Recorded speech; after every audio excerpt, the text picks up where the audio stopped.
Good afternoon everybody, and a very warm welcome to the Life's Good. Well, it's Tuesday afternoon, the 7th of May, and the weather's been a bit chilly for the time of year. We would normally expect a lot warmer temperatures, but we've been getting temperatures about 6, 7, 8 degrees today, which is it's a bit chillier than we would expect. Consequently, I decided to pop into the greenhouse this afternoon and share some time with you guys in here. I wanted to update you on the progress in here. I've got plants that are germinating and growing on, plants that need pricking out and moving on. So it was an opportunity to bring you in and update you on the greenhouse. Now, Cheryl and I went away at the weekend to Cumbria on the west coast of England. We took our caravan across there and stayed for a few days, and we got back yesterday evening. So this afternoon was the first opportunity I've had since Friday to actually show you around and explain what I've been doing. So whilst I lift the camera off the tripod and get organised to show you around the greenhouse, take a quick look at this video that I put together from the weekend's antics.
Well, I hope you enjoyed that short clip of our antics at the weekend with our caravan. Now, I'm holding you freehand now, and I'll do my best not to shake you around too much. But I wanted to show you a few things that are happening here in the greenhouse. I will remove the empty loo roll. I use these for planting in sometimes, and it seems a bit odd leaving it there in the middle of my plants.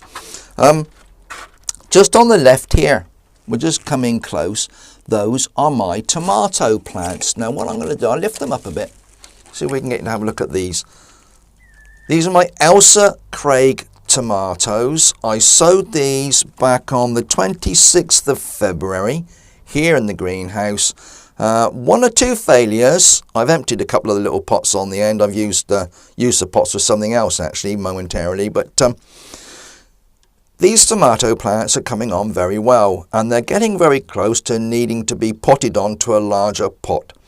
So again, I'll keep you informed as what I'm doing with those. But 26th of February, I sowed the seed, and I now have a little collection of lovely tomato plants there.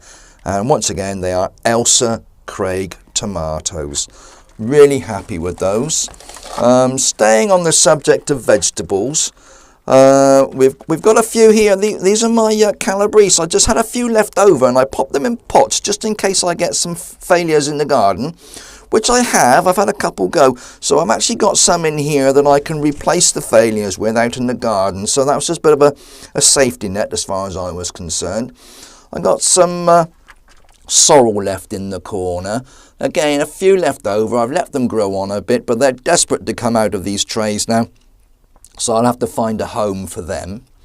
There's some mint. That was a little cutting I took off of the mint that I excavated from near the corner of the plot. It was overgrown. It was in a terrible mess, very, very woody. I removed it, and I took a piece off, and I've rooted it and grown it in there, and it's doing really, really well. If we pop up there and onto this shelf, you can see those are my swede. Now, a bit of an experiment. I've multi-sown swede in this tray. It's a 24 cell tray, and the swede I've sown sort of 3 or 4 seeds per cell, and I'll pop those out as a clump. I've got a space on the plot. I need to harden these off first, I don't think that'll take too long because I haven't been heating the greenhouse and I have been leaving the door open. So if I spend a few days with these outside before they go into the ground proper, I'm sure they'll be fine. And they're ready to go out now. So that's my swede.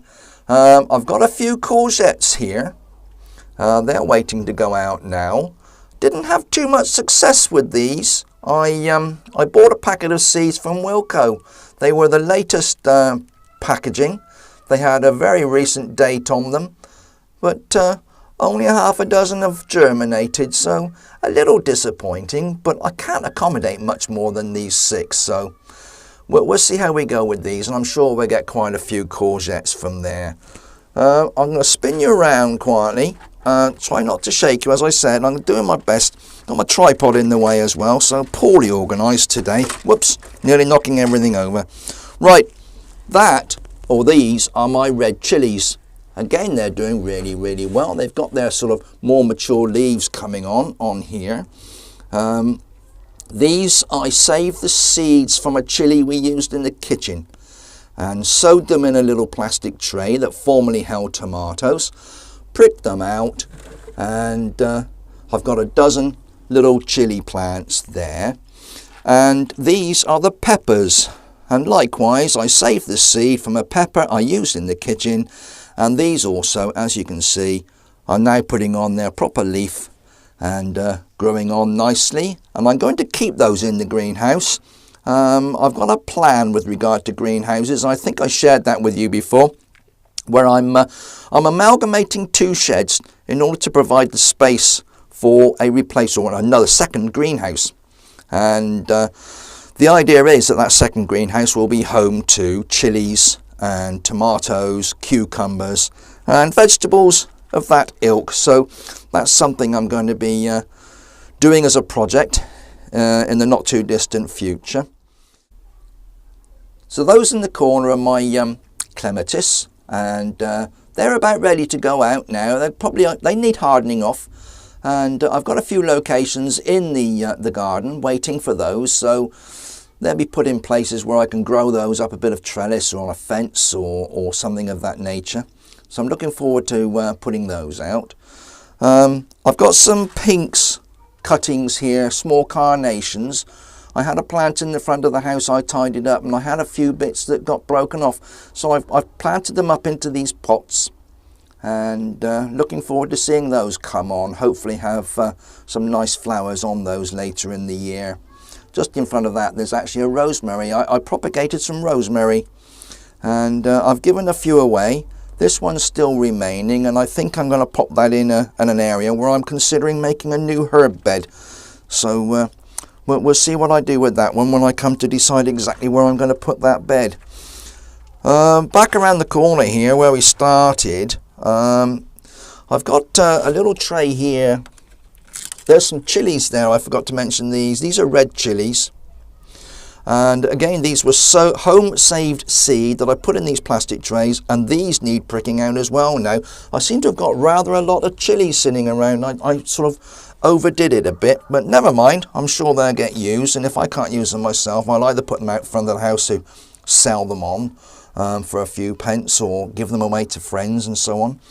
Back onto the flowers. These are Livingston daisies. I picked up a cheap packet of Livingston daisies. They've got a heck of a long Latin name, Dorotheanthus bellidiformis. Crikey. Livingston daisies. Do like these. They look lovely in the garden during the summer. I put the seed in here. I've grown them on. There's quite a lot of them. They're desperate to be pricked out, so I'm going to have to spend an hour or so doing that. And in front of those, I've got some dwarf asters. I've planted those, or sorry, I've sowed those in a little tray. This tray used to contain tomatoes or something like that. And I just used it with a bit of soil, put the seed in. And here we have dwarf asters, again ready to be pricked out. So I guess AJ is going to be spending an afternoon doing a lot of pricking out very, very soon. Now then, if you remember way back, I had a small video where I showed you all sorts of propagating that I was doing. Taking basil cuttings and bits and pieces and bringing them on, making them root and putting them in pots and things. And at the same time, I put a sweet potato in a jar of water. And this is that very one.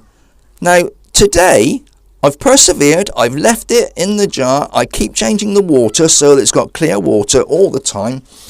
And today I have come out, and if you look on the top, I don't know how well this is going to focus, but right on the top here, I actually have a shoot.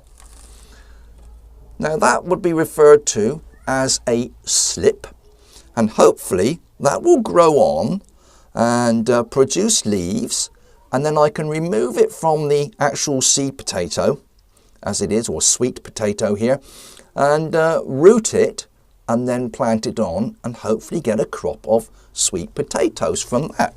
So that little shoot on the top of there is a sign that this is actually working. Now I've persevered, it's been many weeks and this has been sitting on top of this jar, and I've been waiting and waiting to see if anything happened, and I think we discussed the fact that I should have bought organic vegetables rather than the normal shop ones that may have been treated with something which stops them from deteriorating in the shops and may affect their productivity in terms of propagating. So, prove myself right, wrong, I don't know. That shoot is a sign that this propagation method is currently working. So I'm very, very pleased with that. That's quite exciting. Right, my phone's playing up, guys. It keeps on cutting out and back in again, so I'm going to have to try and edit this all together somehow. Where was I? Yes, I bought some chard seed, and this is Mr. Fothergill's Bright Lights. I can't get the phone to focus very well today. I don't know what's going on here. Bright Lights chard. It's a multicoloured stem, so we'll do our best with those. Climbing bean, Blue Lake. I do like these. They're a prolific producer of beans. I've got a location set aside for these, and I will discuss that with you in another video when I come to sow these and grow these. I'll show you what I'm doing with those.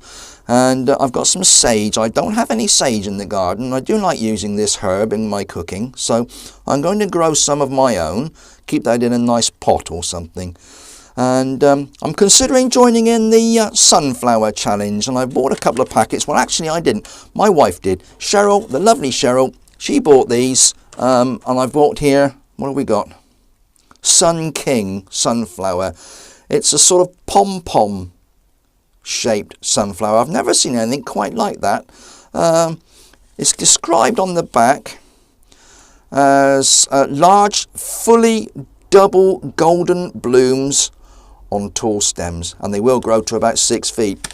So it's a double bloom. I've never seen anything like that. So I'm going to try to do those. And I think the idea is that I should show you how I'm sowing and growing those in order to participate in the challenge. And that challenge is being run by Nick of Nick's Allotment Diary. I think the idea is I have to contact him, let him know I'm going to be doing this, and then make a video showing everybody how I went about sowing and growing my sunflowers. The second one I have here is Magic Roundabout. It's an F1. And it's got an unusual sort of colour scheme to the flower head there.